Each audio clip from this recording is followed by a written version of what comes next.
National Weather Service in the Quad Cities has issued a flash flood warning for southern Cedar County. This includes the city of West Branch, Iowa County, central Johnson County. This includes the city of Iowa City, northern Muscatine County.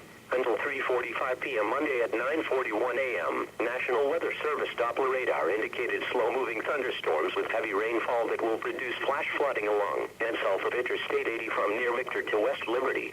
Widespread rainfall of 1 to 2 inches has likely fallen in the past hour. Locations in the warning include but are not limited to Wilton, West Liberty, Catalissa, University Heights, Tiffin, Oxford, Oakdale, North Liberty, Hills, Coralville, Williamsburg, Victor, Parnell, Millersburg, Ledora, Conroy, and Rochester. Additional rainfall of 1 to 2 inches is expected. Repeating, a flash flood warning has been issued until 3:45 p.m. for the following counties in Iowa: Cedar, Iowa, and Johnson.